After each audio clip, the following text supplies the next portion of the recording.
अनुराग तिवारी जी, लखनऊ से। राधे राधे महाराज जी, आपके चरणों में कोटि कोटि प्रणाम। महाराज जी, हम जीवन में पूर्ण सफलता कैसे प्राप्त करें? अरे जिंदगी का ही भरोसा नहीं, शाम तक जियोगे कि नहीं जियोगे, क्या ज्ञान की बात है। लाइफ में बहुत ऊंचे कहाँ जाओगे, पटक दिए जाओगे ऊंचे से। जहां भी ऊंचे चढ़ोगे पटक दिए जाओगे। माया का काम ऊंचे से नीचे पटकना। छोटे बन जाओ, कभी नहीं पटके जाओगे। भजन से क्या होता है जानते हो? छोटा बना जाता है। तृणादपि सुनीचे। अब कोई पटक के दिखावे। मान लो आप सीधे चित्त पड़े हो, अब सब कौन चित्त करेगा? पहले चित्त राधा राधा राधा। आराम से सो जाओ। अब तो तुम्हारी इच्छा है कि हम ऊंची पर चढ़े, तो फिर बहुत अच्छी पकड़ होनी चाहिए। नहीं फिसल गए तो गिरोगे, हड्डी हड्डी टूट जाएगी। ये ऊंचाई की चाह ही मतलब उसको नष्ट कर देती है। और दैन्य होकर भगवान का भजन करते रहो, वो जहां पहुंचा देंगे वहां से गिरने का चांस नहीं होगा। समझ रहे हो ना?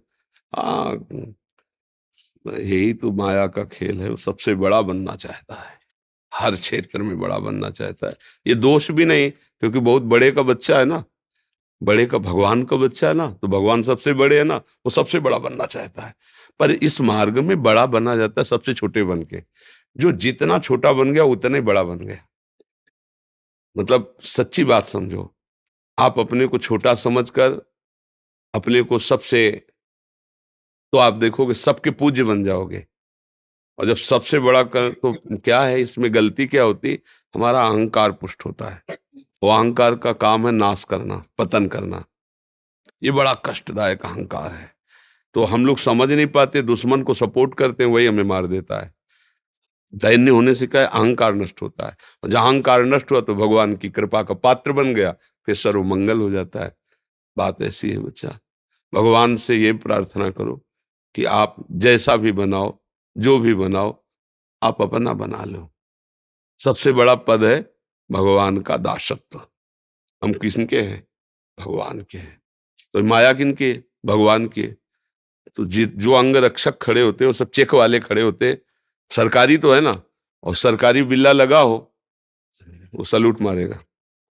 चेकिंग की जरूरत नहीं है। उसके साथ जो है उसकी भी चेकिंग की जरूरत नहीं। वो एक, बस इतना कहने की जरूरत है।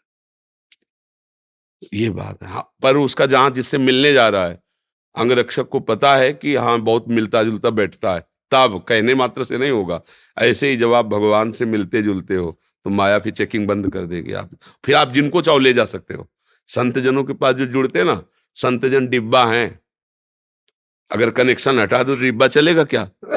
इंजन है आचार्य भगवान। पर इंजन में इतने लोग नहीं पार होते जितने डिब्बा में पार हो जाते हैं। इंजन में दो चार लोग बैठते होंगे और डिब्बा में सैकड़ों बैठते हैं, और पावर डिब्बा में बिल्कुल कुछ नहीं है। अगर कनेक्शन इंजन से कर तो वही खड़ा रहेगा, नहीं खड़ा रहे। लेकिन इंजन से ज्यादा लोगों को वो यात्रा तय कराता है डिब्बा। और डिब्बा का प्रधान कार्य क्या होता है? इंजन से कनेक्शन बनाए रखना। इंजन है भगवान और हम सब है डिब्बा, है ना। और जब उनसे कनेक्शन है तो पार हो गए। अगर उनसे कनेक्शन नहीं तो वहीं खड़े रहोगे, जहां से कनेक्शन हटा वहीं खड़े हो। तो अब हम लोग लौकिक उन्नति की तरफ दृष्टि रखते हैं। तो लौकिक उन्नति का परिणाम अंतिम बताओ। अंतिम परिणाम लौकिक उन्नति। सिकंदर जैसा बादशाह जब जा रहा था तो उसने यही कहा था, जब शरीर पूरा हो तो मेरे हाथ ऐसे खोल लेना। कि इतना पराक्रमी, इतना सब कुछ समेटने वाला, आज खाली हाथ जा रहा है, कुछ नहीं है उसके पास। मतलब बादशाह था, सिकंदर नाम से लोग थर्राते थे। वो ऐसे चला। इससे ज्यादा उन्नति तो रावण जब चलता था ना तो धरती कांपती थी। चलत दसानल डोलत अवली। और उसकी खोपड़ियों में जैसे फुटबॉल में लात मारा जाता ना, बंदर ऐसे लात मारते थे। तब मंदोदरी जी ने कहा, राम विमुख अस हाल तुम्हारा, रहा न कोकुल रोवन। तेरी छाती पे बैठ के आंसू गिराने वाला नहीं रह गया कोई। क्यों ऐसा हाल तेरा? इसलिए हुआ कि तू भगवान से विमुख था। तो भगवान से विमुख होने पर तो कोई भी उन्नति, उसका परिणाम क्या है?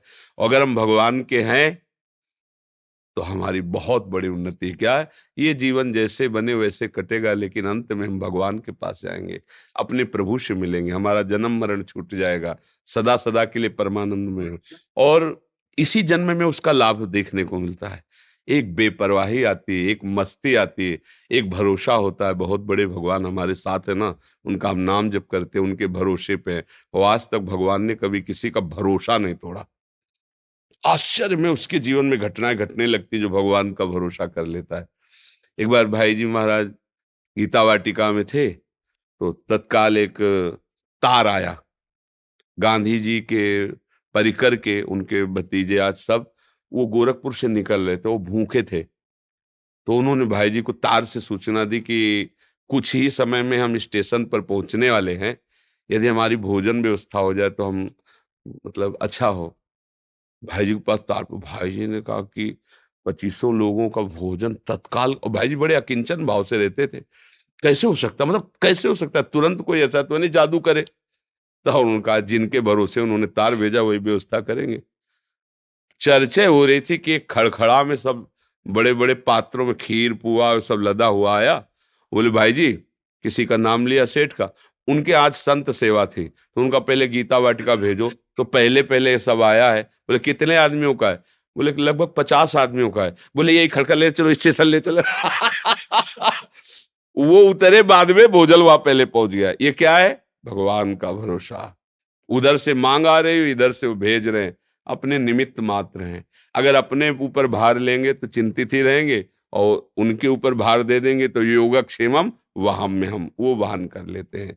इसलिए मुझे लगता है कि उन्नति इसी में है कि हम भगवान के चरणों का आश्रय लेकर उनके भरोसे से होकर जो भी कार्य करें, पढ़ाई लिखाई नौकरी व्यापार, उसमें अगर हम सफल होते हैं तो श्री जी की जय हो, और उसमें हम फेल हो जाते हैं तो श्री जी की जो कोई मंगल विधान होगा प्रभु का, ऐसी भावना से भक्त चलता है, वो विजय को ही प्राप्त होता है, परिणाम उसका विजय ही होती है।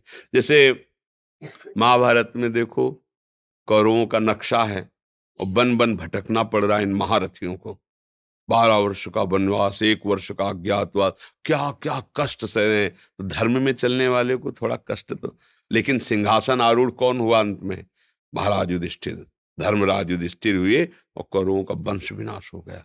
तो अगर हम धर्म से चले तो वास्तविक उन्नति मिलेगी। थोड़ा कष्ट तो हो सकता है, वो भी हमारे पाप हैं, उनका नाश हो रहा है इसलिए। ऐसा नहीं कि भगवान दे रहे हैं, नहीं नहीं नहीं, वो हमारे पूर्व के किए हुए पाप है, उनका क्षय हो जाएगा।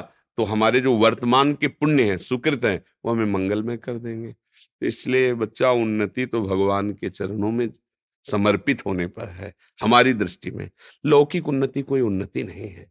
यदि भगवान से सत्यता में हमारा जुड़ाव हो गया है तो कोई जाने न जाने, विश्वात्मा भगवान तो जान रहे हैं ना। अगर भगवान से संबंध नहीं, संसार सब जान रहा है, तो इसकी ऐसी दशा है, ये 1 मिनट सिंहासन में रख के आपको पूजेगा, दूसरे मिनट नाली में फेंक देगा। संसार का स्वरूप है? उसकी तो दृष्टि है नहीं, वो जैसा सुनता है, जैसा देखता है, वैसे ही करता है। तो वास्तविक है कि हम भगवान की शरण में वो उन्नति जब देंगे, वो स्थायी होगी। तो हमें लगता है भगवान का भजन ही सबसे बड़ी उन्नति है।